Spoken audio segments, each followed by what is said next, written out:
Om Guru Brahma Guru Vishnu Guru Devo Maheshwara Guru Sakshat Paramatasme Sri Gurave Namaha. Om Ganana Antva Ganapati Gammavamahe Kavin Kavinam Upavashravastramam Jeshtarajam Brahmanan Brahmana Anushvannoti Bisena Sadhanam. Om Mahaganadipataye Namaha. Hari Om Hari Om Hari Om. We are in the 10th canto of Mahabhagavata Purana, and the first chapter is of Lord Krishna.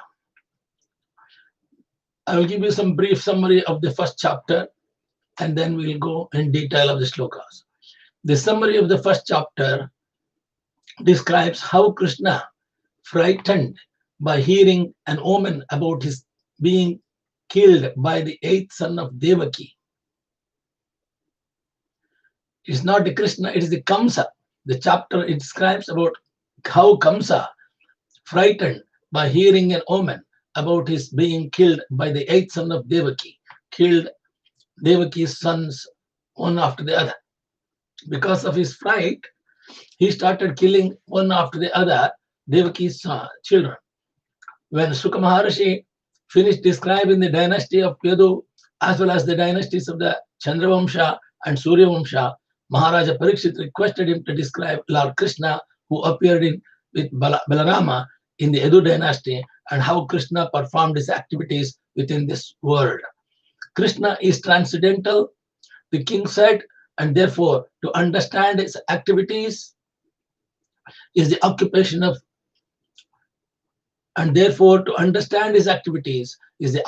of liberated persons.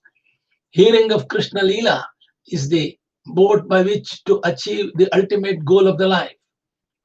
Except for an animal killer or one who is following a policy of suicide, every intelligent person must strive to understand Krishna and his activities.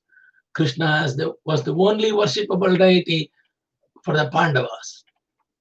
When Maharaja Parikshit was in the womb of his mother, Uttara, Krishna saved him from the attack of Brahmastra of Ashwatthama.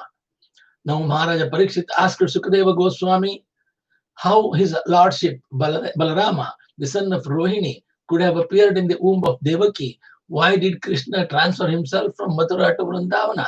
King Parikshit asked, and how did he live there with his family members? What did Krishna do in Mathura and Vrindavana? And why did he kill his maternal uncle Kamsa? All these questions Kamsa asked one after the other. For how many years did Krishna reside in Dwarka? And how many queens he had? Maharaja Parikshit asked Sukadeva Maharshi all these questions. And he also requested Shuka Maharshi to describe other activities of Krishna about which he could not inquire. When Shuka Maharshi began to speak about Krishna consciousness, Maharaja Parikshit forgot the fatigue brought about by his fasting for so many days. Enthusiastic to describe Krishna, Sukadeva Maharshi said, like the waters of the Ganga, descriptions of the activities of Krishna can purify the entire universe. The speaker, the inquirer, and the audience all become purified.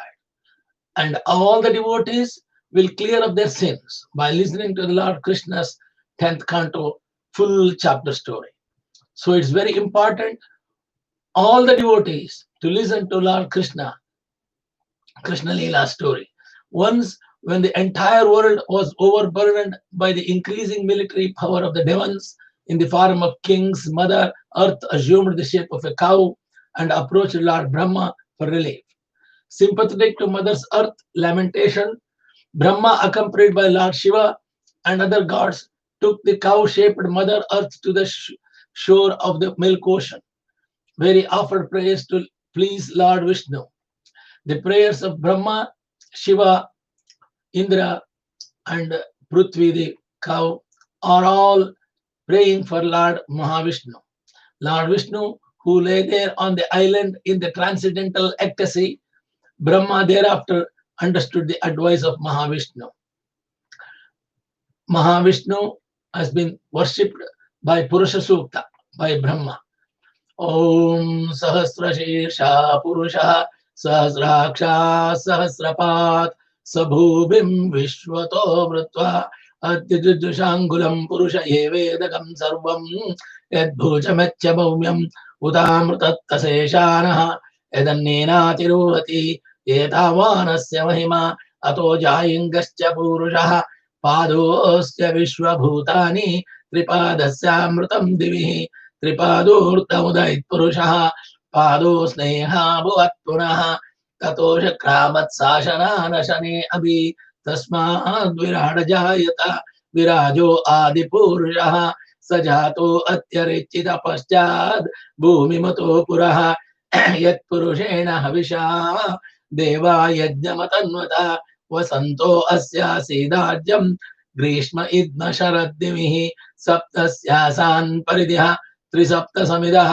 कृताः देवा यद्यज्ञं तन्वानः अबुद्धन् पुरुषं पशुन्तं यज्ञं पौरुषप्रोक्षन् पुरुषं जातमग्रदः तेन देवा अयजन्त साध्या ऋषेश्च ये तस्माज्जत्सवृतः ऋचः सामानि जिज्ञरे चन्दागंसि जिज्ञरे तस्मात् यजुस्तस्मादजायत तस्मादुश्च अजायन्त एके चोभयादतः गावो जिज्ञरे तस्मात् तस्माज्जजामयः यत्पुरुषं वदिदं कथितं विकल्पयन् मुखं केमस्य कौ बाहो कामोरोपादा उच्येते ब्राह्मणोऽस्य मुखमासीत बाहो राजन्यकृतः ऊरो तदस्य द्वैषः पद्मागं शूद्रो अजायत चन्द्रमा मनसो जातः चक्षो सूर्यो अजायत मुखान्द्रिन्द्रिश्चाग्निश्च प्राणाद्वायुरजायत नाभ्या आसीदन्तरिक्षं शीष्णौदो समवर्तत पद्मां लोकागम् अकल्पयन् वेदाहमेतं पुरुषं महान्तम् आदित्यवर्णं तमसः पुरस्तात् तमेवं विद्वामृत इह भवति नान्यपन्थः विद्यते यनाय प्रजापतिश्चरति गर्भे अन्तः अजायमानो बहुधा विजायते तस्य धीराः परिजानन्ति योनिं मरीचीनां पदमिच्छन्ति वेदतः यो देवेभ्यो आतपते यो देवानां पुरोहितः पूर्वो यो देवेभ्यो जातः रुचिः ब्राह्मये रुचं ब्राह्मं जनयन्तः देवा अग्रे तदुब्रवन् यस्तैवं ब्राह्मणो विद्यात् सत्यदेवा असन्वशे प्रीश्च ते लक्ष्मीश्च बोधो आहोरात्रे पार्श्वे नक्षत्राणि रूपम् अश्विनौ व्यात्तम् इष्टं मनीषाण अमं मनीषाण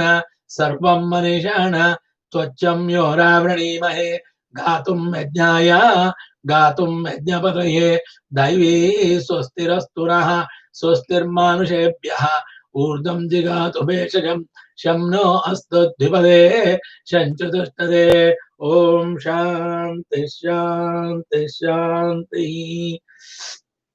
This is the prayer of Purusha Sukta, which we are doing when we are doing Abhisheka for Lord Venkateshwara also, and Lord Krishna also, Lord Narayana also, and Lord Sri Ramachandra also. Whenever we do Vishnu Rupa Abhisheka, with this mantra is chanted.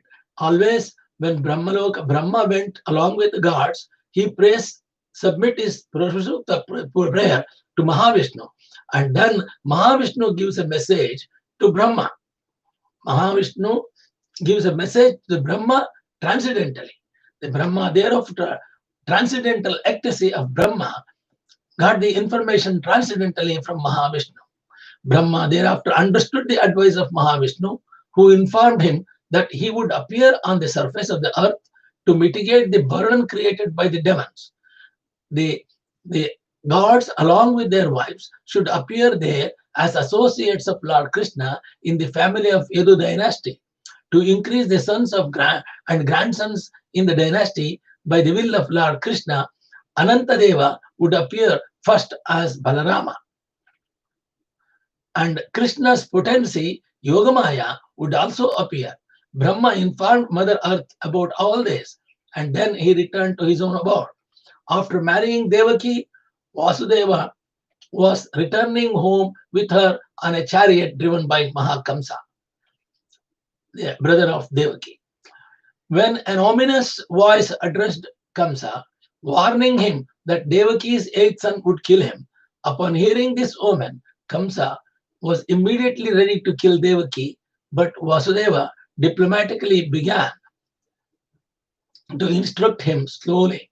Vasudeva stressed that it would not be good for Kamsa to kill his younger sister, especially at the time of the marriage. Anyone who possesses material body must die in the end. Vasudeva advised him, every living entity lives in a body for some time and then transmigrates to another body. But one is unfortunately misled into the accepting the body as the soul. If a person under this mistaken conception wants to kill another body, who is condemned as hellish. Because Kamsa was not satisfied by Vasudeva's instructions, Vasudeva devised a plan. He offered to bring Kamsa all of Devaki's children as soon as they born, so that Kamsa could kill them. When then should Kamsa kill Devaki now? Kamsa was satisfied by this proposal of killing the children one after the other. In due course of time, when Devaki gave birth to a child, Vasudeva brought the newborn baby to Kamsa, who upon seeing Vasudeva's magnanimity and honesty was struck with wonder. When Vasudeva came, Kamsa, the child, Kamsa showing some intelligence, said that since he was to be killed by the eighth child, why should he kill the first one? Although Vasudeva did not trust him, Kamsa requested Vasudeva to take the child back. Later, however, after Narada approached Kamsa and disclosed to him that the gods were appearing in Edu dynasty and Vrishni dynasty and conspiring to kill him, Kamsa decided to kill all the children born in these families. And he also decided that any child born from the womb of Devaki must be killed. Thus he arrested and imprisoned both Devaki and Vasudeva and killed 6 of their sons, one after the other.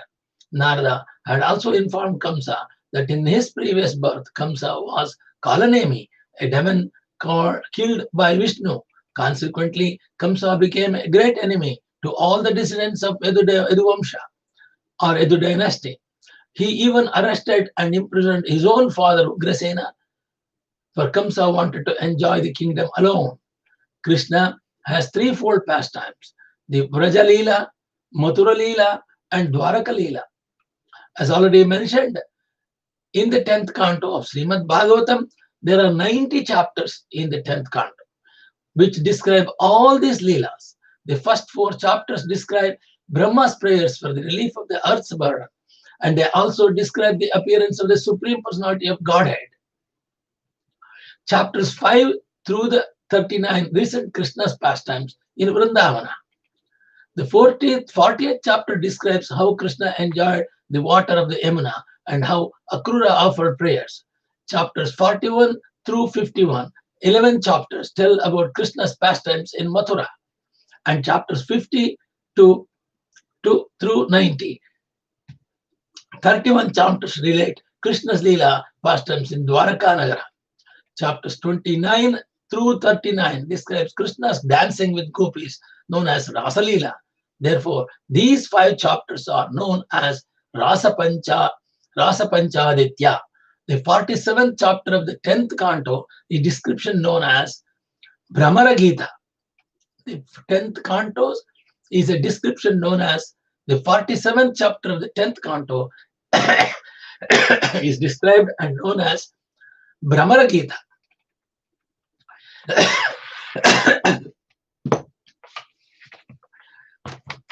So we are starting the Dashamaskanda. Raja Uvacha starts shloka Khatito Vamsha Vistaro Bhavato Soma Suryo Rajnancho Bayam Shana Charitam Paramadbhutam. This is Raja Uvacha. Parikshit is telling Shuka Maharshi. King Parikshit said, my dear Lord, you have elaborately described the dynasties of both Chandravamsha and Suryavamsha with the exalted and wonderful character of their kings. At the end of the 9th canto, 24th chapter, Shuka Maharshi summarized the activities of Krishna. He spoke of how Krishna had personally appeared to reduce the burden of the earth. how he had manifested his pastimes as a householder, and how soon after his birth he had transferred himself to his Rajabhumi Leela. Parikshit Maharaja, being naturally a devotee of Lord Krishna, wanted to hear more about Lord Krishna. Therefore, to encourage Shuka Maharshi to continue speaking about Krishna and give further details, he thanked Shuka Maharshi for having described the activities of Krishna in brief. Shuka Maharshi had said,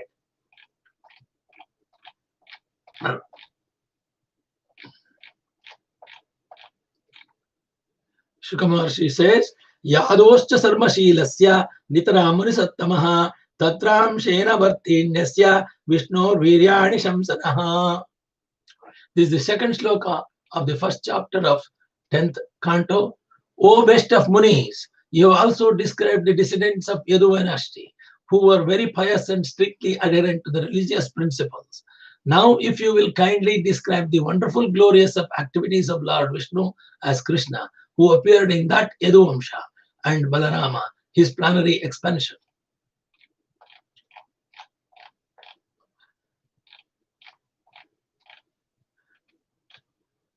The third shloka says, Avatirya Yadur Vamshe Bhagavan Bhuta Bhavanaha Krutavanyani Vishwatma Tani no Vadadistarat. This is the third shloka of the Bhagavad Purana, the first chapter. The super soul, the supreme personality of Godhead, Sri Krishna, the cause of the cosmic manifestation, appeared in the dynasty of Yaduvamsha. Please tell me elaborately about his glorious activities and character from the beginning to the end of his life. In this verse, the words Kritavan, Yani indicate that all the different activities of Krishna performed while present on the earth are beneficial to human society. If religionists, philosophers, and people in general simply hear the activities of Krishna, they will be liberated from this Kali Yuga. They will be liberated to reach Krishna Loka or Goloka. We have described several times that there are two kinds of Krishna Katha, represented by Bhagavad Katha, Bhagavad Gita, spoken personally by Krishna to Arjuna, and Srimad Bhagavatam, spoken by Shuka Maharshi about the glories of Krishna. Anyone who becomes even slightly interested in Krishna Katha is liberated. Kirtanada eva Krishnasya Mukta Sangaha Param Rajate. Simply by chanting or repeating Krishna Katha, one is liberated from the contamination of Kali Yuga. Chaitanya Mahaprabhu therefore advised,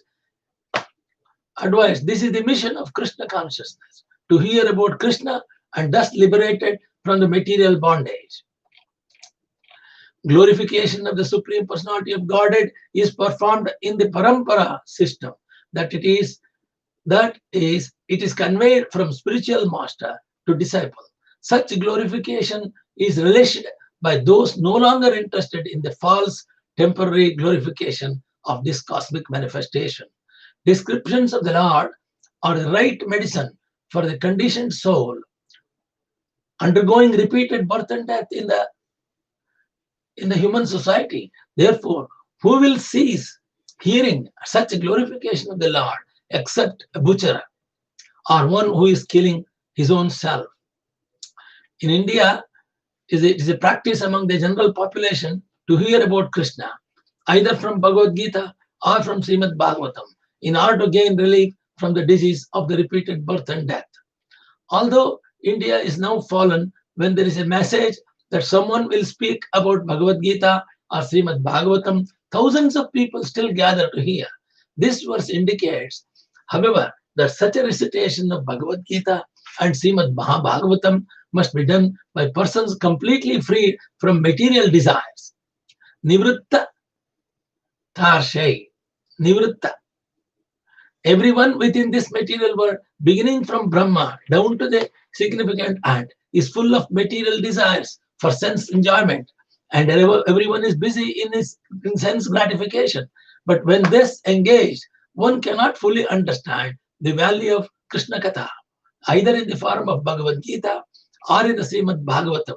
If we hear the glories of Supreme Personality of Godhead from liberated persons, this hearing will certainly free us from the bondage of material activities. But hearing Srimad Bhagavatam spoken by a professional reciter cannot actually help us achieve liberation. Srimad Bhagavatam spoken by a professional reciter cannot actually help us achieve liberation. Krishna Katha is very simple. In Bhagavad Gita, it is said that Krishna is the Supreme Personality of Godhead. As he himself explains, Matta Paratranam Nanyata Kinchid Asti Dhananjaya. O Arjuna, there is no truth superior to me. Simply by understanding this fact that Krishna is the Supreme Personality of Godhead, one can become a liberated person. But especially in this Kali Yuga, because people are interested in hearing Bhagavad Gita from unscrupulous persons who depart from the simple presentation of Bhagavad Gita as it is and distort it for their personal satisfaction. They fail to derive the real benefit of the Bhagavad Gita. There are big scholars, politicians, philosophers, scientists who speak on Bhagavad Gita in their own polluted way, and people in general hear from them being uninterested in hearing the glories of Supreme Personality of Godhead from a devotee. A devotee is one who has no other motive for reciting Bhagavad Gita and Srimad Bhagavatam than to serve the Lord. Real devotee, real Vaishnava, real devotee of God Krishna doesn't take any money from the people who are listening to the story, doesn't collect money from the devotees, but he collects the devotees' money for the sake of Krishna only, to build Krishna temple, to propagate Krishna philosophy, to propagate Bhagavata. The devotees do collect money for the very purpose of spending money for the Krishna consciousness only. That's how the devotees of Krishna are making propagation in the Krishna consciousness in both ISKCON also and in other various Krishna temples. They are also doing worship Krishna and propagate the Krishna philosophy. Mahaprabhu, Chaitanya Mahaprabhu, has therefore advised us to hear the glories of Lord from realized person. Bhagavata Paradivyo Bhagavata Sthane. Unless one is personally a realized soul in the science of Krishna consciousness, a neophyte should not approach him to hear about the Lord. For this is strictly forbidden by Srila Sanatana Goswami, who quotes from the Padma Purana. In Padma Purana, it says, one should avoid hearing from a person not situated in Vaishnava behavior. A Vaishnava is a Nivritta Krishna. That is, he has no material purpose. For his only purpose is to preach Krishna consciousness, Krishna philosophy, and Krishna Katha. So-called scholars, philosophers, and politicians exploit the importance of Bhagavad Gita by distorting its meaning for their own purposes. Therefore, this verse warns that Krishna Katha should be recited by a person who is Nivritta Trishna. Sukadeva Maharshi epitomizes the proper reciter for Srimad Bhagavatam and Parikshit Maharaja, who purposefully left his kingdom and family prior to the meeting death. Epitomizes the person to fit hear it. A qualified reciter of Srimad Bhagavatam gives the right medicine, Bhavasuddhi, for the conditioned souls. The Krishna consciousness movement is therefore trying to train qualified preachers to recite Srimad Bhagavatam and Bhagavad Gita throughout the entire world, so that people in general in all parts of the world may take advantage of this movement and thus be relieved of the threefold miseries of material existence. The instructions of Bhagavad Gita and the descriptions of Srimad Bhagavatam are so pleasing that almost anyone suffering from the threefold miseries of material existence will desire to hear the glories of Lord Krishna from these books and thus benefit on the path of liberation. Two classes of men, however, will never be interested in hearing the message of Bhagavad Gita and Srimad Bhagavatam. Those who are determined to commit suicide and those determined to kill cows and other animals for the satisfaction of their own tongues. Although such persons may make a show of hearing Srimad Bhagavatam at the Bhagavad Saptaha, This is but another creation of the karmis, who cannot derive any benefit from such a performance. So the people listen to Bhagavad Gita courses and lectures, and still they eat chicken and still they eat meat. That is not acceptable. They are real karmis who will go through birth and death again and again. The word Pasughat, Pasugant is important in this connection. Pasugana means butcher.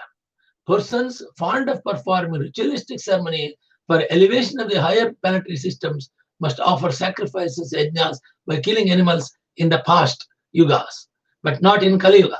Lord Buddhadeva therefore rejected the authority of the Vedas because his mission was to stop animal sacrifice, which are recommended in Vedic ritualistic ceremonies in the past yugas. Even though animal sacrifice are sanctioned in Vedic ceremonies, men who kill animals for such ceremonies are considered butchers. Butchers cannot be interested in Krishna consciousness, for they are already materially allured. Their only interest lies in developing comforts for the temporary body. In the minds of those who are too attached to sense enjoyment and material opulence, and who are bewildered by such things, the resolute determination of devotional service to the Supreme Lord does not take place. Sirala Narottama Dasa Thakur says, anyone who is not Krishna consciousness or Krishna devotee and who therefore does not engage in the service of Lord is also Pashugana, for he is willingly drinking poison. Such a poison cannot be interested in Krishna Katha because he still has a desire for material sense gratification. He is not Nivritta Trisha. As it is said, Trai Vargikas, Te Purusha Umukha Hari Medashaha. Those interested in Trivarga, that is in Dharma, Artha, Kama. Trivarga or Dharma, Artha, Kama are religious for the sake of achieving material position with which to gain better facility for sense gratification. Such persons are killing themselves by willingly keeping themselves in the cycle of birth and death. They cannot be interested in Krishna consciousness. For Krishna Katha, topics about Krishna consciousness, there must be a speaker and a hearer, both of whom can be interested in Krishna consciousness. If they are no longer interested in material topics, one can actually see how this attitude automatically develops in persons who are really Krishna consciousness. Although the devotees of Krishna consciousness movement are quite young men, they no longer read materialistic newspapers, magazines, and so on, for they are no longer interested in such topics. Nivritta Tarshaha. They completely give up their bodily understanding of life. For topics concerning Uttama Shloka, the Supreme Personality of Godhead, the spiritual master speaks and the disciple hears with attention. Unless both of them are free from material desires, they cannot be interested in topics of Krishna Leela, Krishna consciousness. The spiritual master and disciple do not need to understand anything more than Krishna, because simply by understanding Krishna and talking about Krishna, one becomes a perfectly learned person.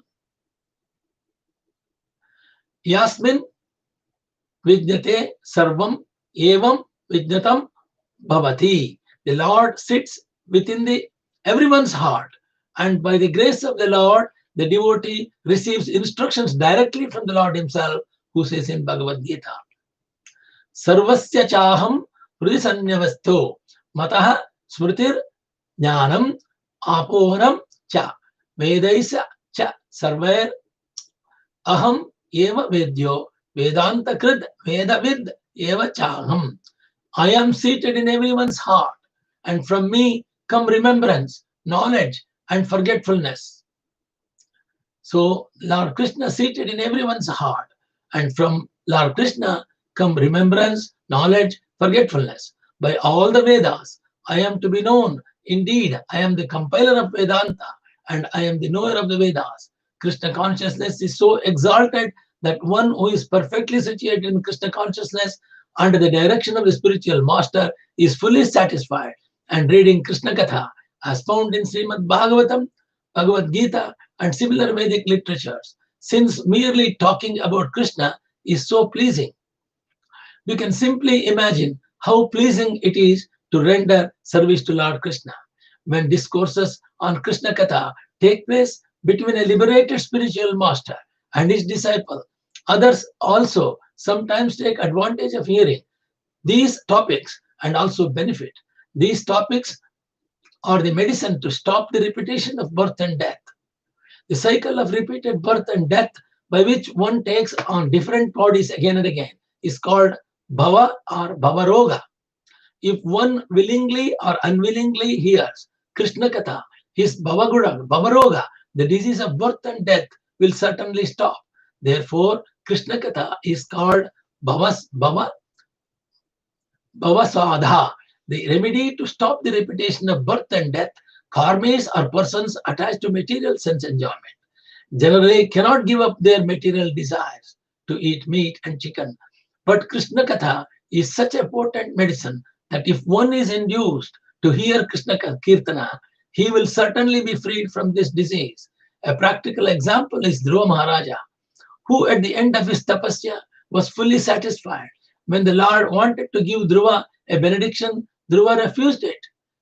Swamin Kritha Smi Varam Na Es. My dear Lord, he said, I am fully satisfied. I do not ask for any benediction for material sense gratification. We actually see that even young boys and girls in the Krishna consciousness movement have given up their long practice of bad habits like illicit sex, meat eating, intoxication, and gambling.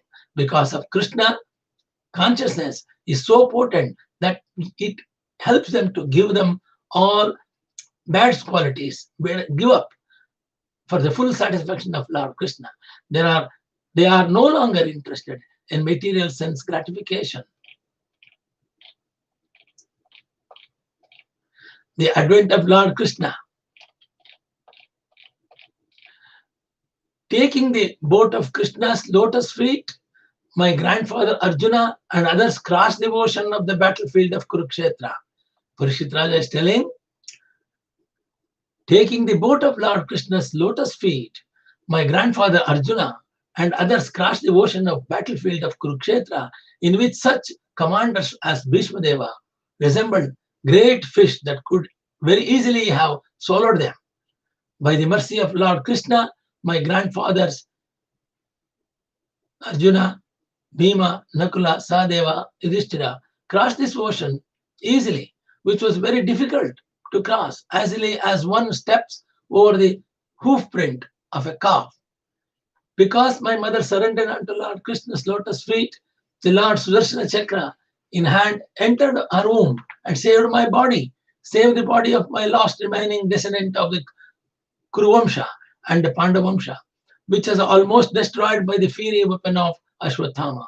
Lord Sri Krishna, appearing within and outside of all material embodied living beings by his own potency in the forms of eternal time, that is, as Paramatma and as Virata Rupa, give liberation to everyone, either as a cruel death or as a life.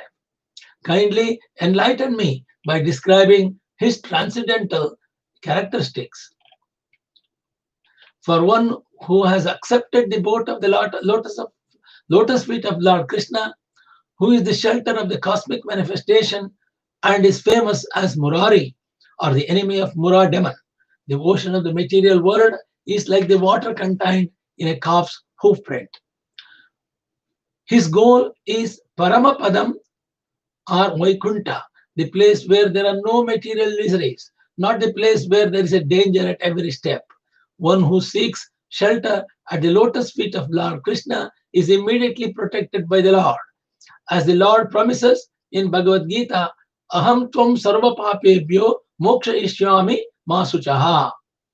In the 18th chapter of Bhagavad Gita, 66th sloka, Lord Krishna says, Aham tvam sarva papebhyo moksha ishyami masuchaha. I shall deliver you from all sinful reactions. Do not fear. By taking shelter of Lord Krishna, one comes under the safest protection. Thus, when Pandavas took shelter at the lotus feet of Krishna, all of them were on the same side of the battlefield of Kurukshetra. Parikshit Maharaj therefore felt obliged to think Krishna in the last days of his life. This is the ideal result of Krishna consciousness. Ante Narayana Smriti. Ante Narayana Smriti. If at the time of the death one can remember Krishna, one's life is successful. Parikshit Maharaja, therefore, because of his many obligations to Krishna, intelligently decided to think of Krishna constantly during the last days of his life. Krishna had saved the Pandavas, Maharaja Parikshit's grandfathers, on the battlefield of Kurukshetra, and Krishna had saved Maharaja Parikshit himself when he was attacked by the Brahmastra of Ashwatthama. Krishna acted as the friend and worshipable deity of the Pandava family. Moreover, apart from Lord Krishna's personal contact with the Pandavas, Krishna is the super soul of all living entities, and he gives everyone liberation, even if one is not a pure devotee. Kamsa, for example, was not at all a devotee. Yet Krishna, after killing him, gave him a salvation. Krishna consciousness is beneficial to everyone. Whether one is a pure devotee or a non-devotee, this is the glory of Krishna consciousness. Considering this, who will not take shelter at the lotus feet of Krishna? Krishna is described in this verse as Maya Manusha, because he descends exactly like a human being.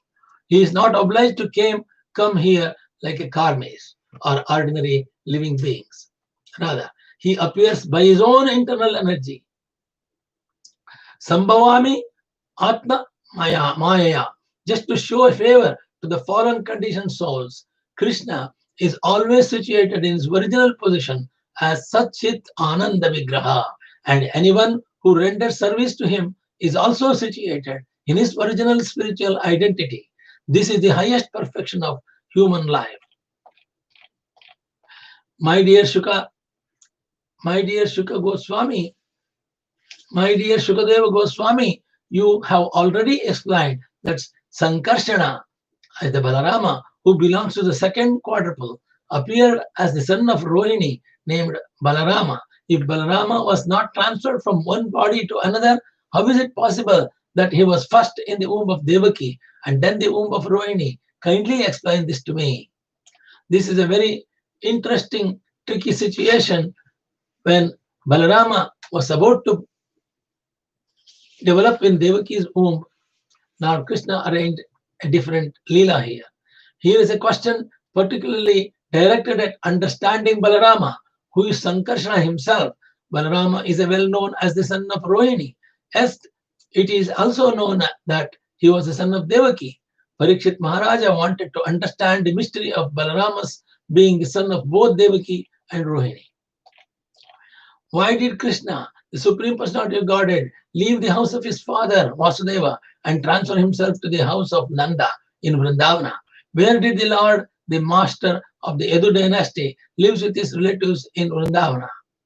These are the questions, continuous questions of Parikshit Maharaja to Shuka Maharshi. Just after his birth in the house of Vasudeva in Mathura, Krishna transferred himself to Gokula on the other side of the Yamuna river. And after some days, he moved with his father, mother, and other relatives to Nandagrama, Vrindavana. Maharaja Parikshit was very much eager to hear about Krishna's activities in Vrindavana. This entire canto, Srimad Bhagavatam, is full of activities performed in Vrindavana and Dwaraka. The first 40 chapters describe Krishna's Vrindavana affairs, and the next 50 describe Krishna's activities Dwaraka. Maharaja Parikshit, to fulfill his desire to hear about Krishna, requested Shuka Maharshi to describe these activities in full detail. Lord Krishna lived both in Vrindavana and in Mathura. What did he do there? Why did he kill Kamsa, his mother's brother? Such killing is not at all sanctioned in the Shastra. One's maternal uncle, the brother of one's mother, is on the level of his own father. When maternal uncle has no son, his nephew legally inherits the property. Therefore, why did Krishna directly kill Kamsa, the brother of his own mother? Maharaja Parikshit was very much inquisitive about the facts in this regard. Krishna, the Supreme Personality of Godhead, has no material body, yet he appears as a human being. For how many years did he live with descendants of Vrishni? How many wives did he marry? And for For how many years did he live in Dwaraka? In many places, the Supreme Personality of Godhead is described as Satchit Ananda Vigraha, Satchit Ananda Vigraha, possessing a spiritual blissful body. His bodily feature is Narakriti, that is exactly like the human being, Narada Akriti. His bodily feature is Narakriti, that is exactly like that of human being. Here the same idea is repeated in the words of Manusham Astritya, Manusham Astritya, which indicate that he accepts body exactly like that of a man. Everywhere it is confirmed that Krishna is never Narakara or formless. He has his form exactly like that of a human being. There is no doubt about this. O great sage who know everything about Krishna, please describe in detail all the activities of which I have inquired and also those which I have not. For I have full faith and am very eager to hear from them, from you. Because of my woe on the verge of the death, I have given up even drinking water. And because I am drinking the nectar of topics of Krishna consciousness, Krishna Leela, which is flowing from the lotus mouth of your Lordship, my hunger and thirst, which are extremely difficult to bear, cannot hinder me. To prepare to meet death in 7 days, Maharaja Parikshit gave up all food and drink. As a human being, he was certainly both hungry and thirsty. And therefore, Shuka Maharishi might have wanted to stop narrating the transcendental topics of Krishna, but despite his fast, Maharaja Parikshit was not at all fatigued. The hunger and the thirst from my fast do not disturb me, he said. Once, when I felt very thirsty, I went to the ashrama of Samika Muni to drink water, but the Muni did not supply water to me. I therefore wrapped a dead snake over his shoulder, and that's why I was cursed by the Brahmana boy. Now, however, I am quite fit. I am not at all disturbed by my hunger and thirst. This indicates that although on the material platform there are disturbances from hunger and thirst, but on the spiritual platform there is no such thing as fatigue. The entire world is suffering from because of spiritual thirst. Every living being is Brahmana. Every living being is Brahmana or spirit soul and needs spiritual food to satisfy his hunger and thirst. Unfortunately, however, the world is completely unaware of the nectar of Krishna Katha. The Krishna consciousness movement is therefore a boon to philosophers, religionists, and people in general. There is certainly a charming attraction in Krishna and Krishna Katha. Therefore, the absolute truth is called Krishna, the most attractive. The word Amrita also is an important reference to the moon, and the word Ambuja means lotus. The pleasing moonshine and pleasing fragrance of the lotus combine to bring pleasure to everyone. Hearing Krishna Katha from the mouth of Shuka Maharshi, as it is said, because of their uncontrolled senses, persons too addicted to materialistic life make progress towards hellish conditions and repeatedly chew that which was already been chewed. Their inclinations toward Krishna are never aroused, either by the instructions of others, by their own efforts, or by combination of both. At the present moment, all of human society is engaged in business of chewing the chewed. Punah punas sarvita charvanam. People are prepared to undergo mrityu samsara vartamani, taking birth in the form of a dying, accepting another form, and dying again. To stop this repetition of birth and death, Krishna Katha or Krishna consciousness is absolutely necessary. But unless one hears Krishna Katha from a realized soul like Shuka Maharshi, one cannot relish the nectar of Krishna Katha, which puts an end to all material fatigue and enjoy the blissful life of transcendental existence. In relation to the Krishna consciousness, life of the transcendental existence, in relation to Krishna conscious movement, we actually see that those who have tasted the nectar of Krishna Katha lose all material desires, whereas those who cannot understand Krishna or Krishna Katha regard the Krishna conscious life as brainwashing and mild control. While the devotees enjoy spiritual bliss, the non-devotees are surprised that the devotees have forgotten material hankerings.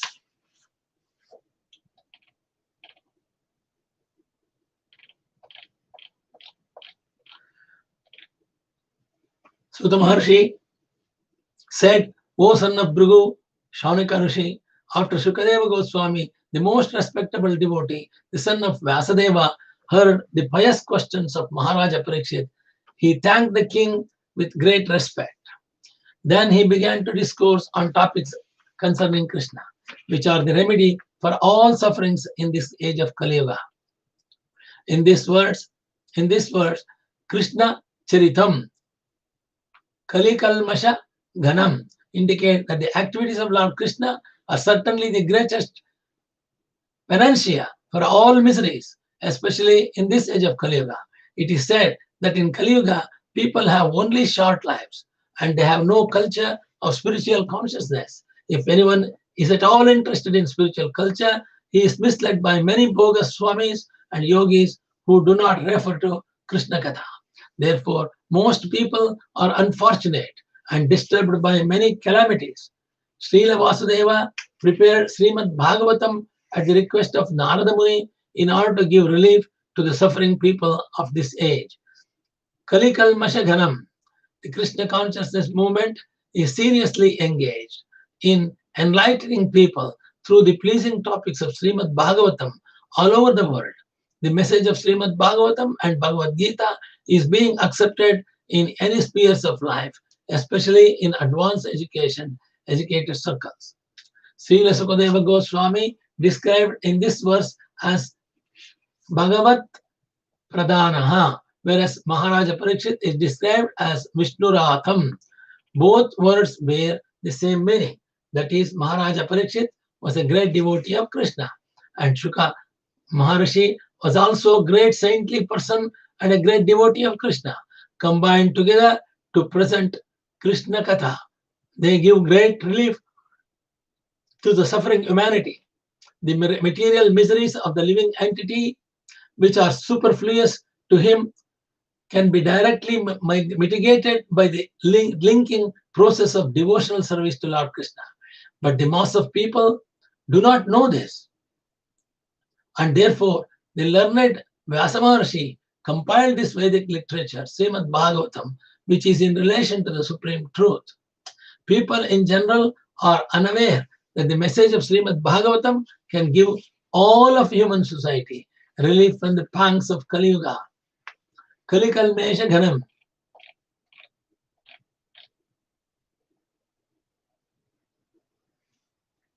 Shuka Maharshi said, O Your Majesty, best of all saintly kings, because you are greatly attracted to topics of Vasudeva, it is certain that your intelligence is firmly fixed on spiritual understanding, which is the only true goal for humanity, because that attraction is uneasy, unceasing.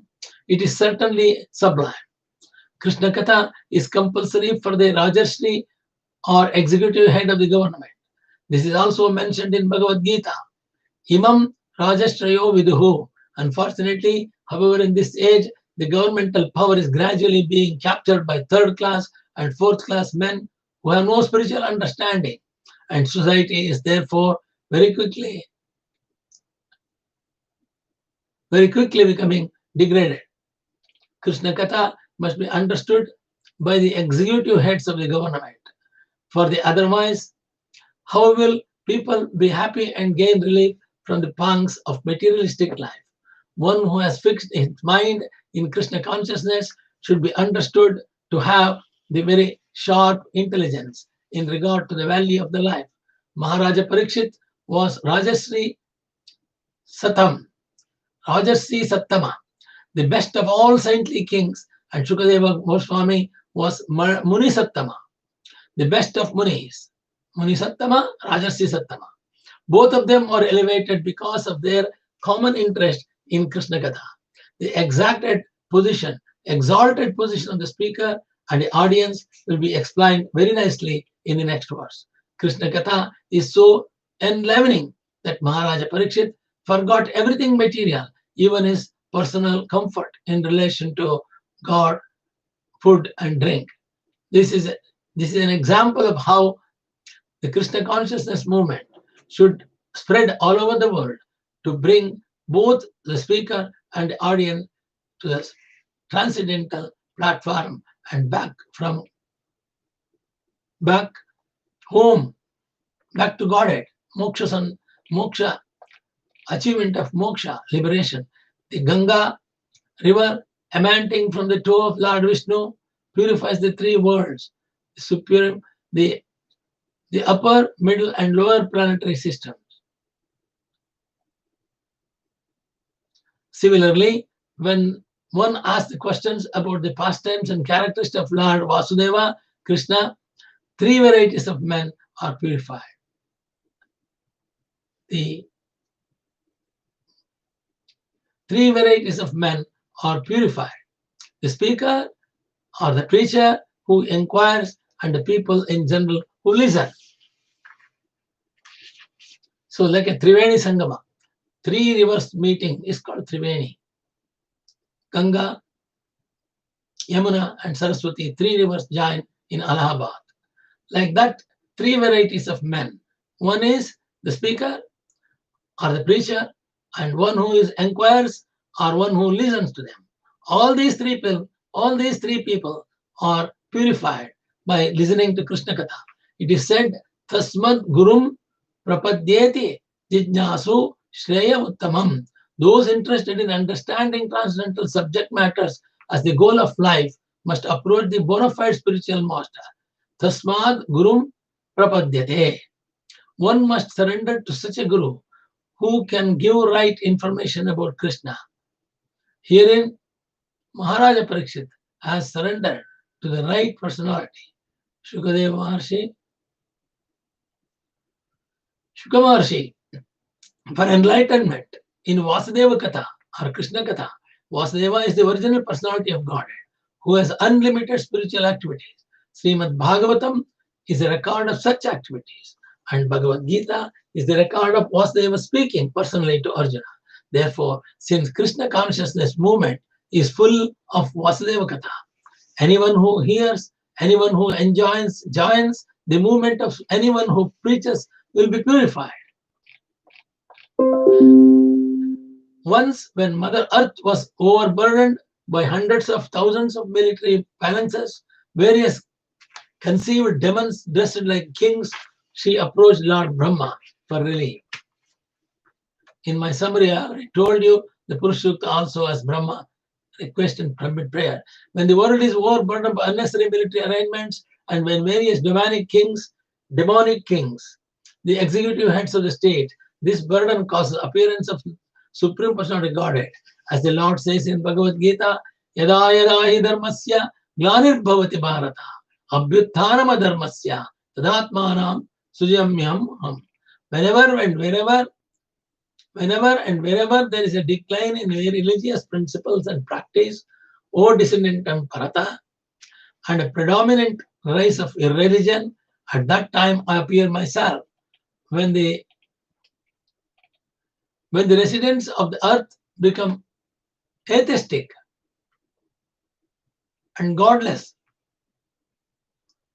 they descend to the status of animals like dogs and hogs, and thus their only business is to bark among themselves. This is dharmasya glani, deviation from the goal of life. Human life is meant for attaining the highest perfection of Krishna consciousness. But when people are godless and the presidents or kings are unnecessarily puffed up with military power, their business is to fight and increase unnecessarily puffed up with military power. Their business is to fight and increase the military strength of their different states.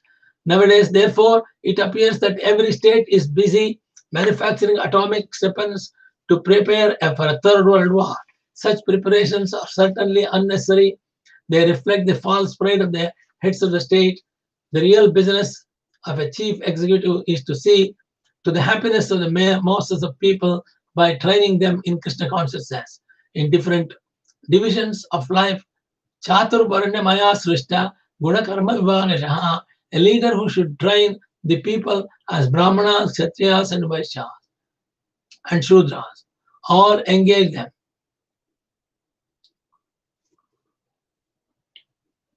The various states were all preoccupied with arranging military strength. Sometimes they spend 65% of the government's revenue for this purpose. But why should people hard-earned money be spent on this way? Because of the present world situation, Krishna has descended in the form of Krishna consciousness movement.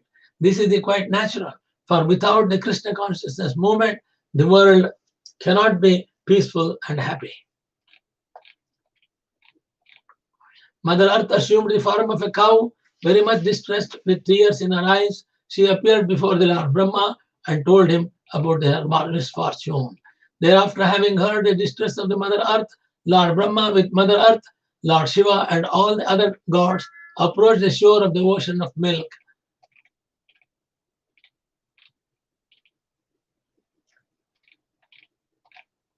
After reaching the shore of the ocean of milk, the gods worshipped the Supreme Personality of Godhead, Lord Vishnu, the master of the whole universe, the Supreme God of all gods, who provides for everyone, diminishes everyone, and diminishes everyone's suffering.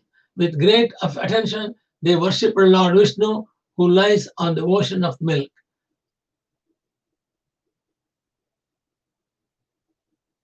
By reciting the Vedic mantras known as the Purusha Sukta.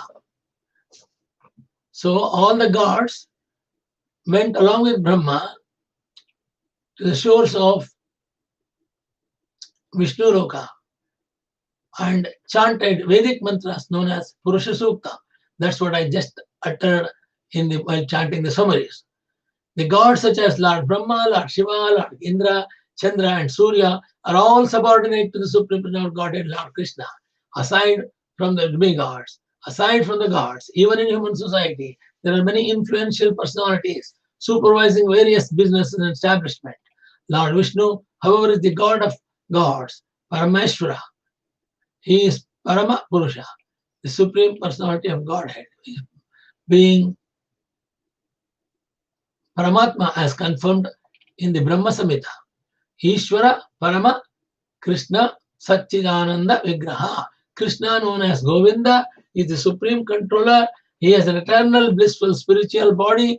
No one is equal to or greater than the Supreme Personality of Godhead, Krishna. And therefore, he is described here by many words. Jagannatha, Devadeva, Uskapi, and Purusha. Supremacy of the Lord Vishnu is also confirmed in Bhagavad Gita in this statement by Arjuna. Paramam Brahma Paramam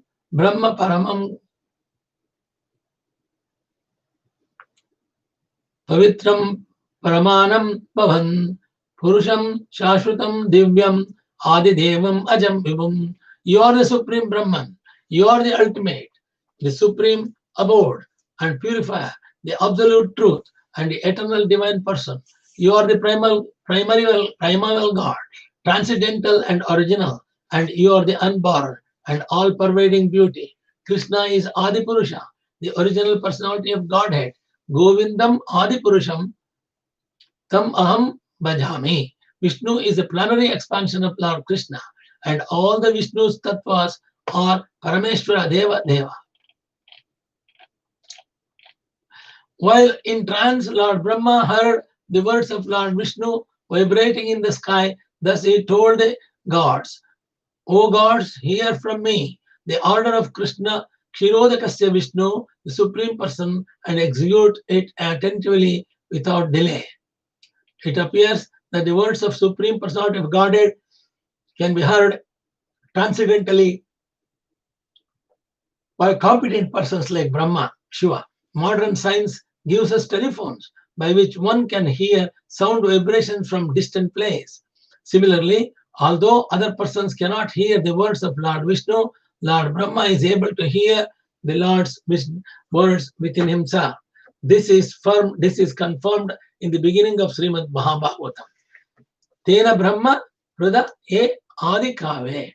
Adi Kave is Lord Brahma. In the beginning of the creation, Lord Brahma received the instructions of Vedic knowledge from Lord Vishnu through the medium of the heart, Hruda. The same principle is confirmed here with while Brahma was in trance, he was able to hear the words of Kshirodakasya Vishnu.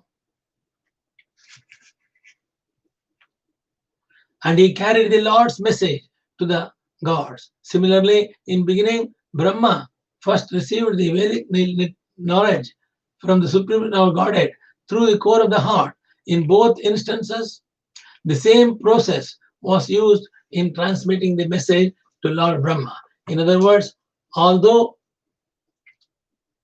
Lord Vishnu was invisible, even to Lord Brahma could hear Lord Vishnu's words through the heart.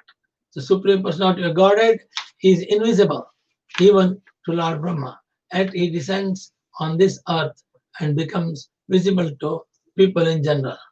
This is certainly an act of his causeless mercy. But fools or non-devotees think that Krishna is an ordinary historical person because they think that Lord is an ordinary person like them. They are described as Mudha. Amajnanati mama mudam.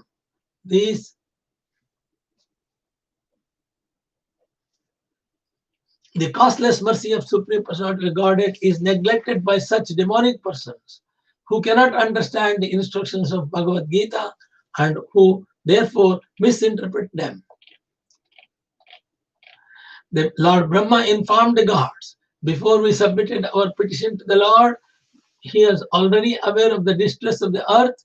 Consequently, for as long as the Lord moves on the earth to diminish its burden by his own potency in the form of time, all of you gods should appear through planetary portions as sons and gods in the family of Edu dynasty.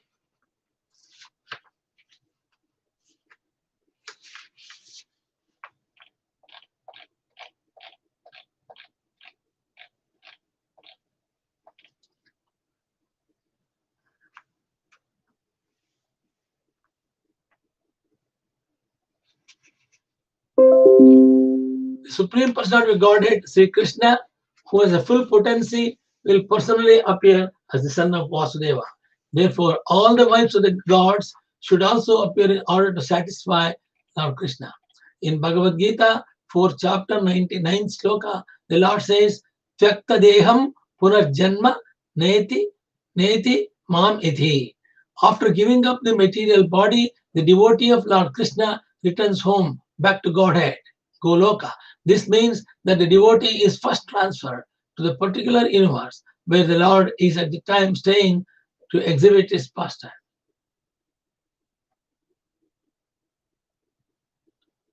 There are innumerable universes, and the Lord is appearing in one of these universes at very moment. Therefore, his pastimes are called Nitya Leela, eternal pastimes. The Lord's appearance as a child in the house of Devaki takes place continuously in the universe after another. Therefore, the devotee is first transferred to that particular universe where the pastimes of the Lord are current.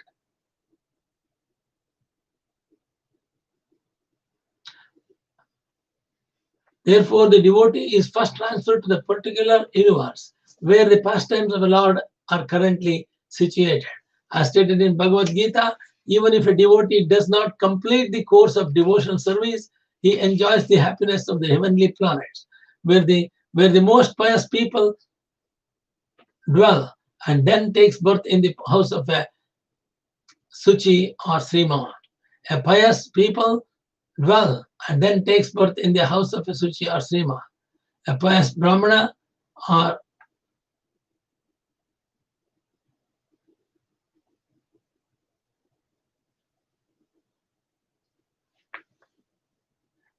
thus, a pure devotee, even if unable to execute devotion service completely, is transferred to the upper planetary system where pious people reside. From there, if his devotional service is complete, such a devotee is transferred to the place where the Lord's pastimes are going on. Here it is called Sambhavantu Sura Shriya Sura Sri. The women of the heavenly planets were thus ordered to appear in the Yadu dynasty in Vrindavana.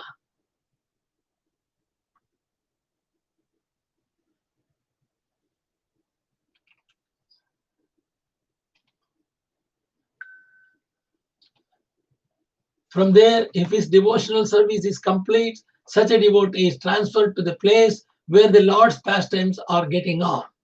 Herein it is said, Sambhavantu Surashriya Surasri.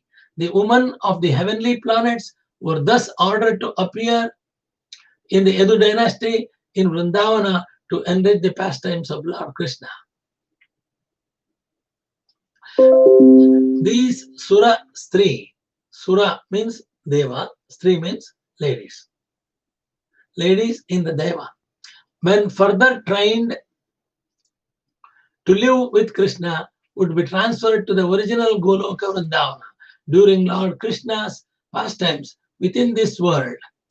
Surastri were to appear in different ways in different families to give pleasure to the Lord Krishna, just so that they would be fully trained before going to the eternal Goloka Vrindavana with the association of Lord Krishna, either at Dwarakapuri, Mathurapuri, or Vrindavana.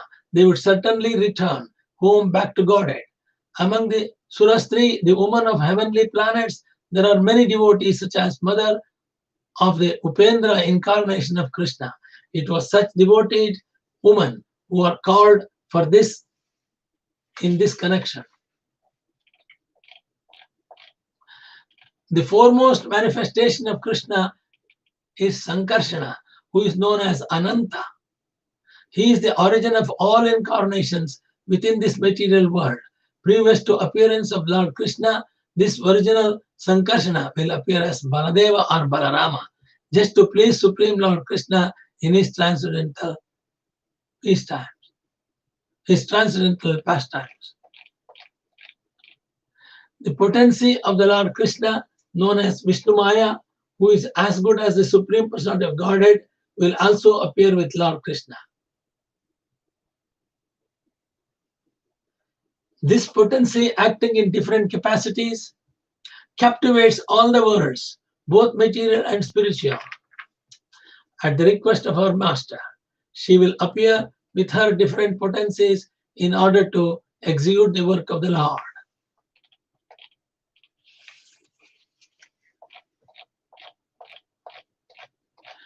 Lord Krishna, Shuka Maharshi continued, after thus advising the gods and purifying Mother Earth, the very powerful Lord Brahma, who is the master of all other Prajapatis and is therefore known as Prajapati Pati, returned to his own abode, Brahmaloka.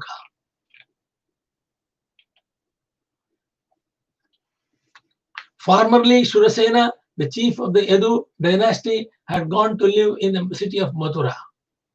There he enjoyed the places known as Mathura and Surasena. Since that time, the city of Mathura had been the capital of all the kings of the Yadu dynasty. The city and district Mathura are very ultimately connected with Krishna, for Lord Krishna lives there eternally.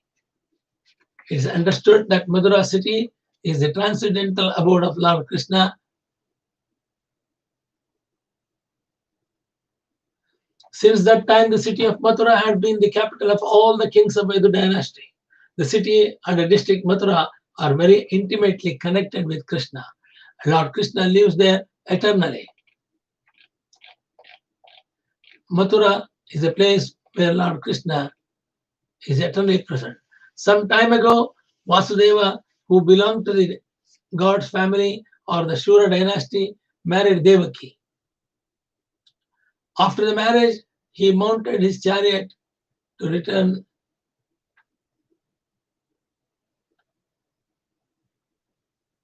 Some time ago, Vasudeva, who belonged to the God's family or to the Shura dynasty, married Devaki. After the marriage, he mounted his chariot to return home with his own newly married life.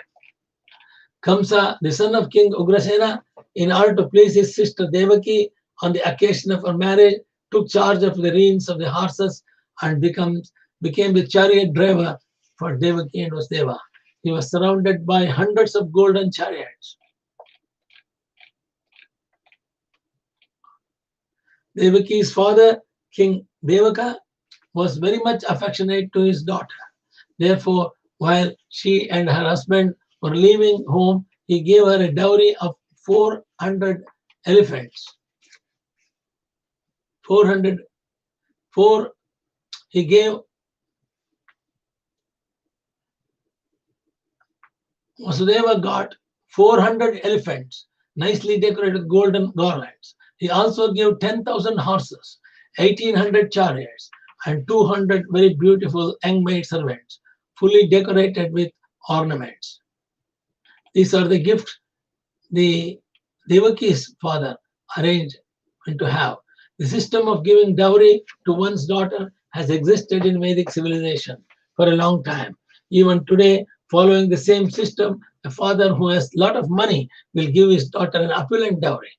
A daughter would never inherit the property of her father, and therefore an affectionate father, during the marriage of his daughter, would give her as much as possible. A dowry, therefore, is never illegal according to the Vedic system. Here, of course, the gift offered as a dowry by Devaka to Devaki was not ordinary, because Devaka was once a king. He gave dowry quite suitable to his royal position. Even an ordinary man, especially high-class Brahmana, Kshatriya, or Vaishya.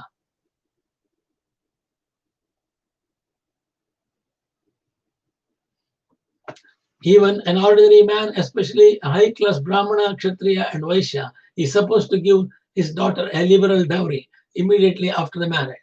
The daughter goes to her husband's house, and it is also a custom of the brother, for the brother of the bride, to accompany his sister and brother-in-law to exhibit affection for him. This system was followed by Kamsa. These are all old customs in the society of Varnashrama Dharma, which is now wrongly designated as a Hindu. These long-standing customs are nicely described here. O beloved son Maharaja Parikshit, when the bride and bridegroom were ready to start, conch shells, bugles, drums, and so many drums are vibrated in concert for their auspicious departure.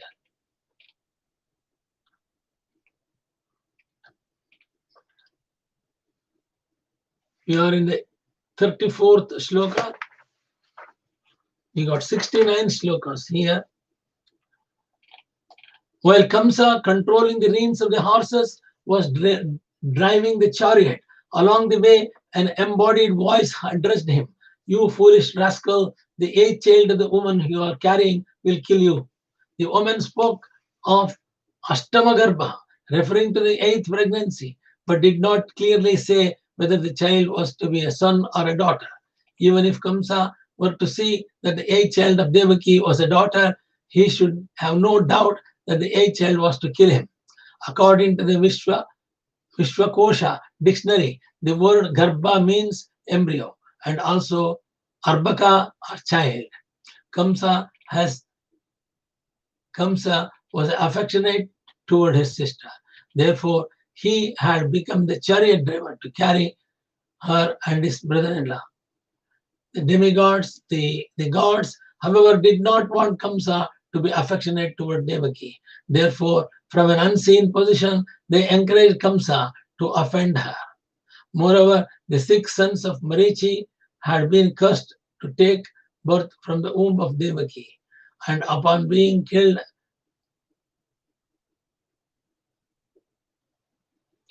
the chariot driver to carry her and his brother-in-law to their home. The gods, however, did not want Kamsa to be affectionate toward Devaki, and therefore, from an unseen position, they encouraged Kamsa to offend her. Moreover, the 6 sons of Marichi had been cursed to take birth from the womb of Devaki, and upon being killed by Kamsa, they would be delivered. When Devaki understood that Kamsa would be killed by the Supreme Personal Godhead who would appear from her womb, she felt great joy. The word Mahase is also significant because it indicates that the ominous vibration condemned Kamsa for acting like a beast of burden by carrying the enemy's mother.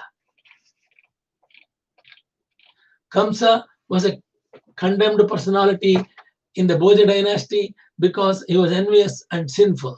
Therefore, upon hearing this omen from the sky, he caught hold of his sister's hair with his left hand and took up his sword with his right hand and wanted to sever her head from her body.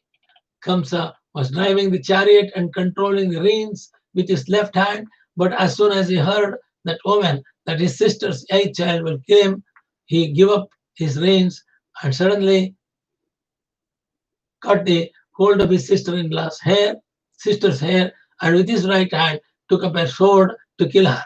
Before he had been so affectionate that he was acting as his sister's chariot driver, but as soon as he heard that his self-interest or his life was at risk, he forgot all affection from her and immediately became a great enemy. This is the nature of the demons. No one should trust a demon, despite any amount of affection. Aside from this, a king, politician, or a woman cannot be trusted, since they cannot do anything abominable for their personal interest.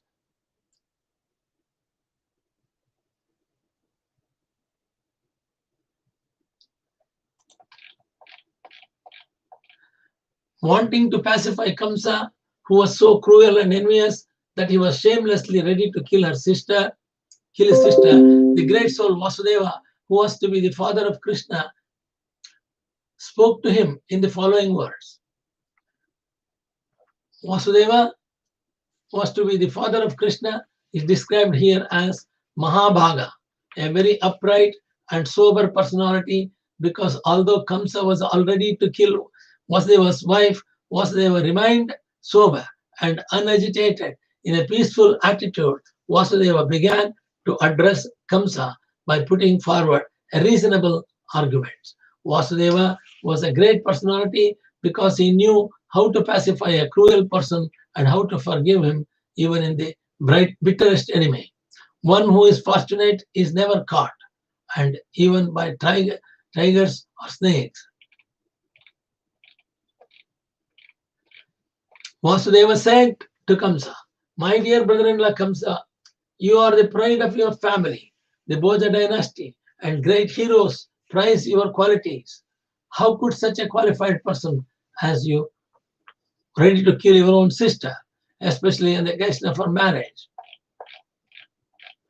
O great hero, one who takes birth as a sure to die, for death is born with the body. One may die today or after 100 years. But death is sure for every one living entity." Vasudeva wanted to impress upon Kamsa that although Kamsa feared dying and therefore wanted to kill even woman, he could not avoid death. Death is sure. Why then should Kamsa do something that would be detrimental to his reputation? Death is sure. Why then should Kamsa to do something that could be detriment to his reputation and that of his family, confirmed in Bhagavad Gita? When the present body turns to dust and is again reduced to 5 elements, earth, water, fire, air, and ether. Vasudeva says to Kamsa, when the present body turns to the dust and is again reduced to 5 elements, the earth, water, fire, air, and ether. The proprietor of the body, the living being, automatically receives another body of material elements according to his fruitive activities. When the next body is obtained, he gives up the present body. So, Bhagavata confirms that after the death, another life is there for all the jivas. When the next body is obtained, he gives up the present body. This is confirmed in Bhagavad Gita, which represents the beginning of spiritual understanding. Dehinosmin yata dehe Komaram Yavanam Jara Tata Dehantara Praptir Dira Tatra Na Mukyati. As the embodied soul continuously passes in this body from boyhood to the youth to the old age, the soul similarly passes into another body at the time of the death. Self-realized soul is not bewildered.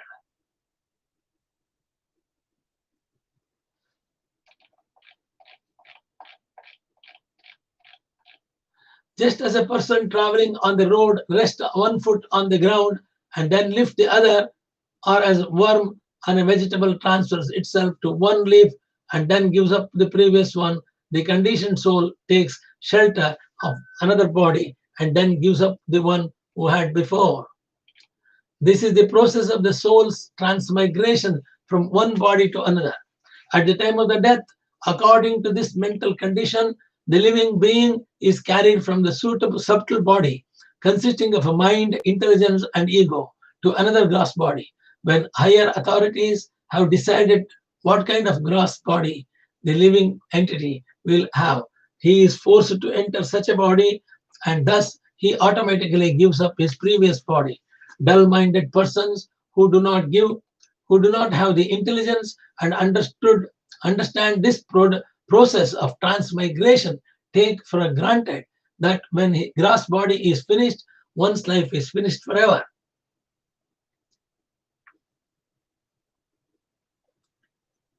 Such persons have no brains with which to understand the process of transmigration. At the present moment, there is a great opposition to the Hare Krishna movement, which is being called the brainwashing movement. Some bad people are criticizing Hare Krishna movement like that. But actually, the so-called scientists, philosophers, and other leaders in the Western countries have no brains at all. The Hare Krishna movement is trying to elevate such foolish persons by enlightening their intelligence so that they will take advantage of the human body. Unfortunately, because of the gross ignorance, they regard the Hare Krishna movement as a brainwashing movement. No, they do not know that without God consciousness, one is forced to continue transmigrating from one body to another because of their devilish brains. They will next be forced to accept the abominable life and practically never be able to liberate themselves from the conditioned life of material existence. How this transmigration of soul takes place is very clearly explained in this verse. The advent of Lord Krishna introduction. The 41th sloka.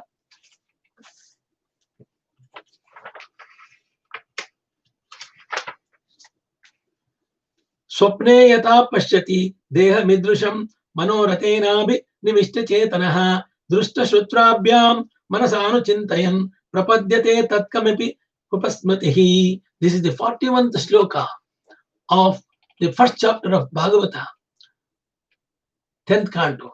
Having experienced the situation by seeing or hearing about it, one contemplates and speculates about that situation, and thus one surrenders to it, not with considering his present body. Similarly, by mental adjustments, one dreams at night of living under different circumstances in different bodies and forgets his actual position.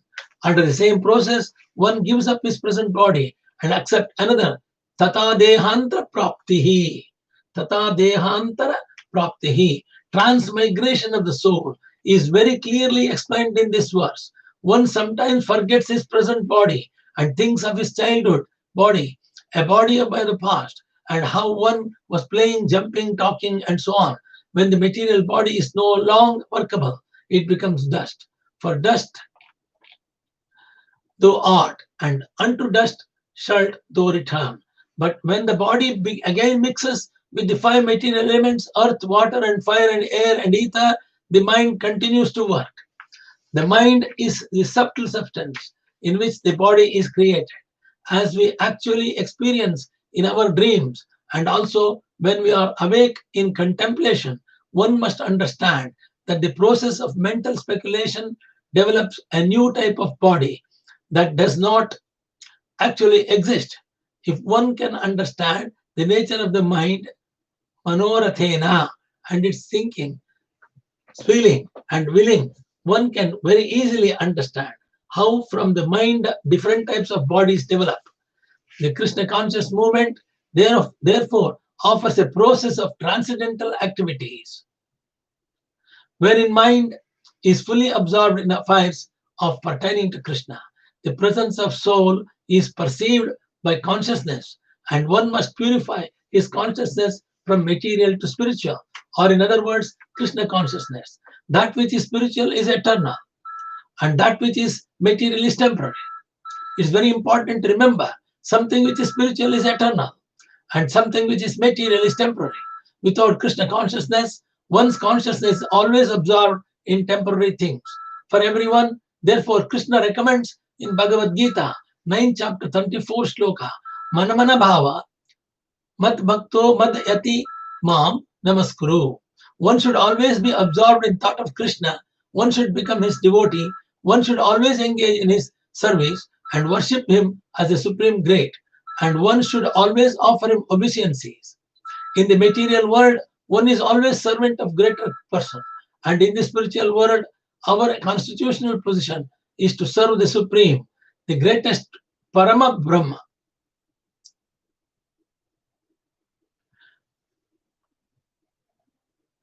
In the material world, one is always a servant of greater person. And in the spiritual world, our constitutional position is to serve the Supreme Personality of Godhead, Vishnu, the greatest Param Brahma. This is the instruction of Chaitanya Mahaprabhu. Jivera Swarupa Haya Krishnena Nitya Dasa. To act in Krishna consciousness is the perfection of life and the highest perfection of yoga. As Lord Krishna says in Bhagavad Gita, 6th chapter, 47 shloka, Yoginam api sarvesham madagatenantaram tamam Shraddhavan bhajate yomam same yuktoma mataha. Of all yogis, he who always abides in me with great faith, worshipping me in transcendental loving service, is the most intimately united with me in yoga and is the highest of all. The condition of the mind which flickers between sankalpa and vikalpa, accepting something and rejecting it, is very important in transferring the soul to another material body at the time of the death. Whatever state of being one remembers when he quits the body, that state he will attain without fail. Therefore, one must train the mind in the system of Bhakti Yoga, as did Maharaja Ambarish, who kept himself always in Krishna consciousness. Sa vai manaha Krishna padara vendavyaha. One must fix the mind at the lotus feet of Krishna 24 hours a day. If the mind is fixed upon Krishna's lotus feet, the activities of the other senses will be engaged in Krishna's service. Hrishikesha Sevanam Bhaktir Uchyate. To serve Hrishikesha, the master of the senses with purified senses, is called Bhakti. Those who constantly engage in devotional service are situated in a transcendental state above the material modes of nature. As Krishna says in Bhagavad Gita, one who engages in full devotional service, who does not fall down in any circumstance, at once transcends in the modes of material nature and thus comes to the level of Brahman. One must learn the secret of success from the Vedic literatures, especially when the cream of Vedic knowledge is presented by Bhagavad Gita as it is. Because the mind is ultimately controlled by the Supreme Personality of Godhead Krishna, the word apasmrita is significant. Forgetfulness of one's own identity is called apasmriti. This apasmrita can be controlled by Supreme Lord Krishna. For the Lord says, Mata smritir jnanam apohanam cha. From me come remembrance, knowledge, and forgetfulness. Instead of allowing one to forget one's real position, Krishna can revive one's original identity at the time of one's death, even though the mind may be flickering, although the mind may work temporarily, imperfectly. At the time of the death, Krishna gives devotee shelter at his own lotus feet. Therefore, when a devotee gives up his body, the mind does not take him to another material body. Rather, Krishna takes the devotee to that place where he is engaged in his pastimes. Mama eti. As we have already discussed in previous verses, one's consciousness, therefore, must always be absorbed in Krishna, and then one's life will be successful. Otherwise, the mind will carry the soul to another material body. The soul will be placed in the semen of a father and discharged into the womb of a mother. The semen and womb create a particular type of body according to the form of the father and the mother. And when the body is mature, the soul emerges in that body and begins a new life. This is the process of transmigration of the soul from one body to another. Tadadehantara praptihi. Unfortunately, those who are less intelligent think that when the body disappears, everything is finished. The entire world is being misled by such fools and rascals. But as stated in Bhagavad Gita, Nahanyate hanyamane sharire. The soul does not die when the body is destroyed. Rather, the soul takes another body.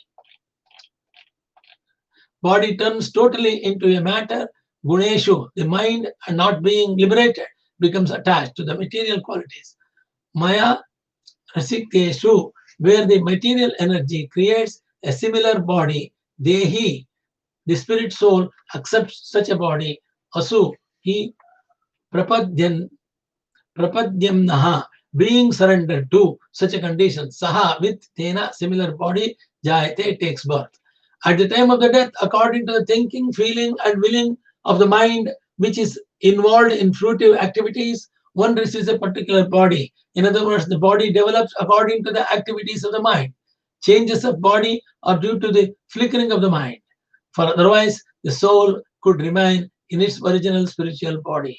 One can very easily understand that the mind is constantly flickering, changing in the quality of its thinking, feeling, and willing. This is explained by Arjuna in Bhagavad Gita.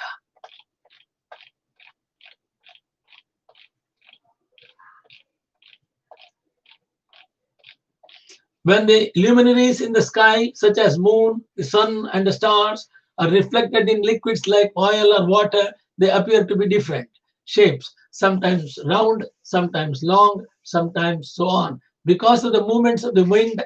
Similarly, when the living entity, the soul, is absorbed in materialistic thoughts, he accepts various manifestations as his own identity because of ignorance. In other words, one is bewildered by mental concoctions because of agitation from the material modes of nature.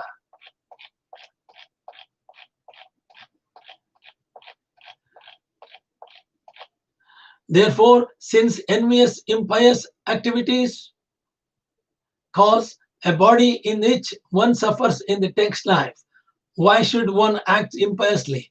Considering one's welfare, one should not envy anyone, for an envious person must always fear harm from his enemies, either in this life or in the next.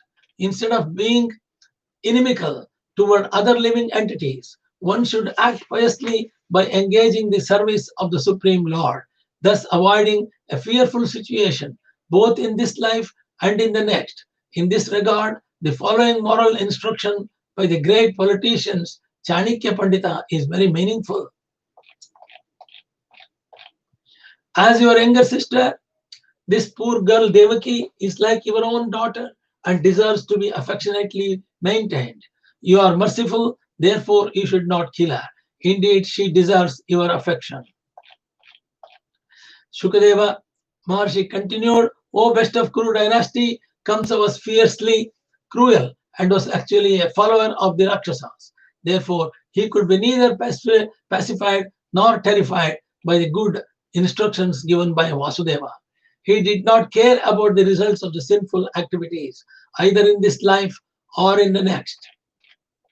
When Vasudeva saw that Kamsa was determined to kill his sister Devaki, he thought to himself very deeply, considering the imminent danger of death, he thought of another plan to stop Kamsa killing his wife.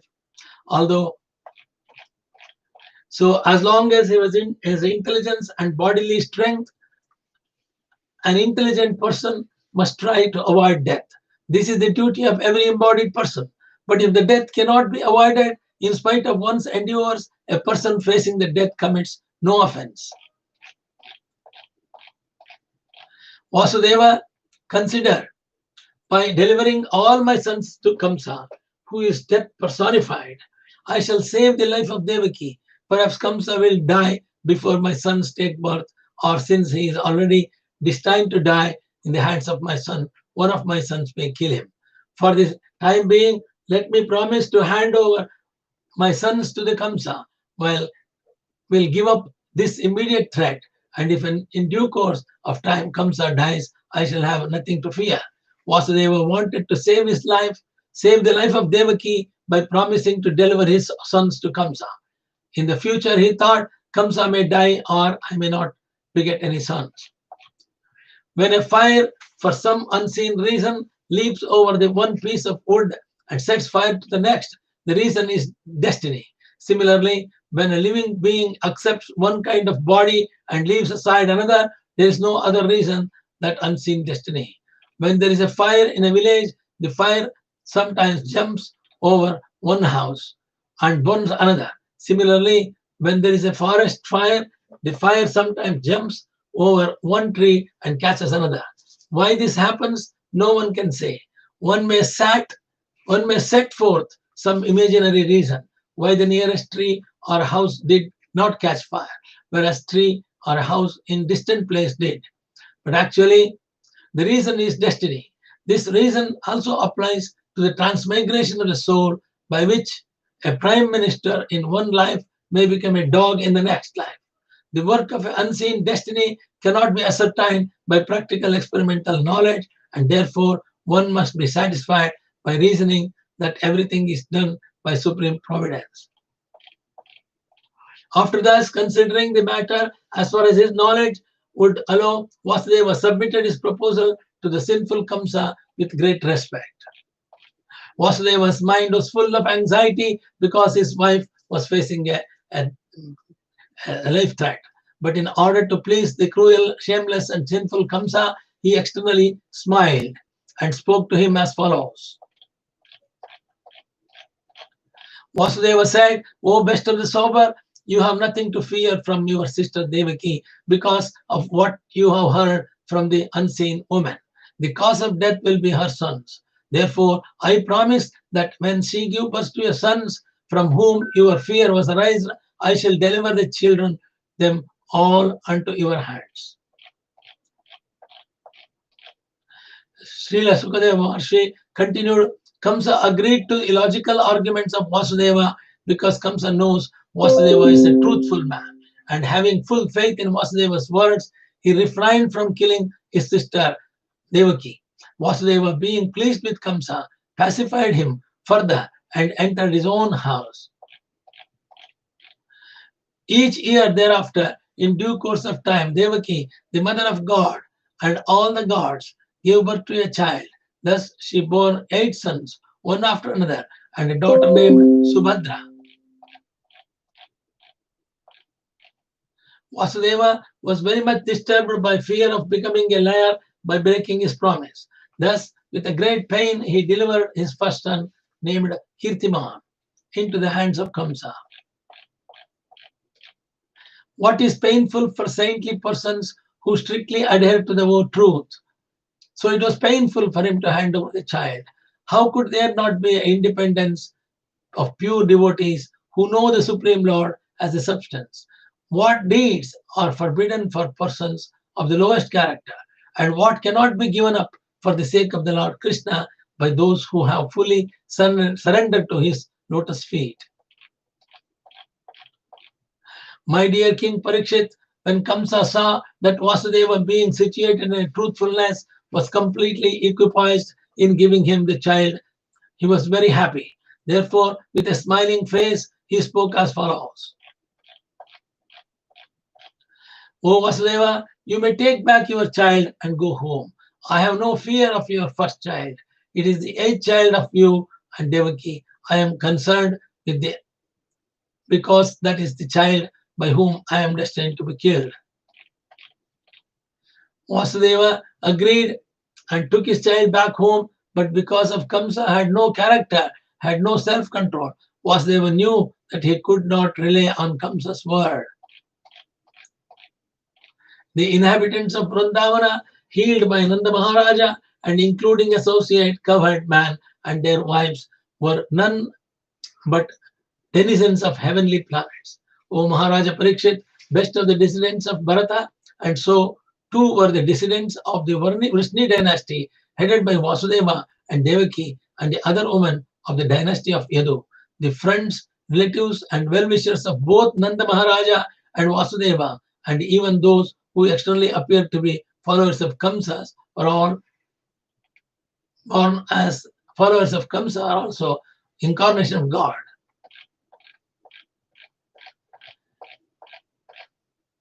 Once the great saint Narada approached Kamsa and informed him of how the demonic persons who were a great burden on the earth were going to be killed.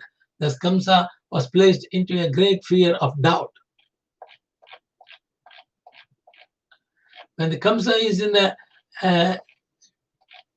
became doubtful about Narada's telling, after the departure of the great saint Narada, Kamsa thought that all of the members of the Yadu dynasty belongs to the gods, reincarnation of gods, and that any children were born from the womb of Devaki might be Vishnu. Fearing his death, Kamsa arrested Vasudeva and Devaki and chained them with iron shackles, suspecting each of the children to be Vishnu. Kamsa killed all of them, one after another, because of the prophecy that Vishnu would kill him. Kings greedy for sense gratification on this earth almost always kill their enemies indiscriminately. To satisfy their own whims, they may kill anyone, even their mothers, fathers, brothers, and friends. The demonic qualities, Rakshasa Guna. In his previous birth, Kamsa had been a great demon named Kalanemi and been killed by Vishnu. Upon learning this information from Narada, Kamsa became envious of everyone connected with the Yadu dynasty. Kamsa, the most powerful son of Ugrasena, even imprisoned his own father, the king of the Yadu, Puja and Andaka dynasties, and personally ruled the states known as Surasena. The state known as Mathura was also included in the states known as Surasena.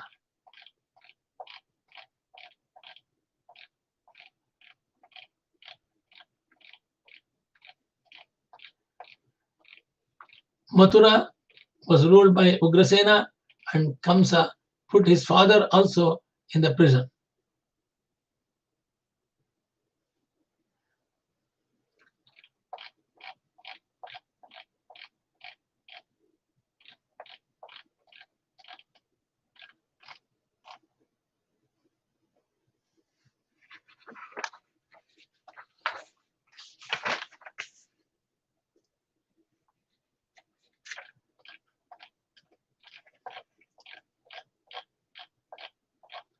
That ends the first chapter of 10th canto Bhagavata Purana. Om Namostu Anantaya Sahasramurtaye Sahasrapadakshirubha Sahasranamne Purushashte Sahasrakoti Yugadarane Namaha Sahasrakoti Yugadarane Namaha Akashat Paritam Mitagat Sagaram Sarvadeva Namaskaraha Srikesham Prijatyo Namaha Sarva Vedeshat Punyam Sarva Tirteshu Yat Palam Tatpalam Prapta Vasanad Vasudevasya Bhashtante Jagatrem Sarvabhutra Vasudeva Kayan Vacha Mansendreva Buddhatmana Ma Prate Samava Karomi Yaddat Sagalam Parasmai Narayanaeti Samarpayami Narayanaeti Samarpayami Narayanaeti Samarpayami Narayanaeti Samarpayami.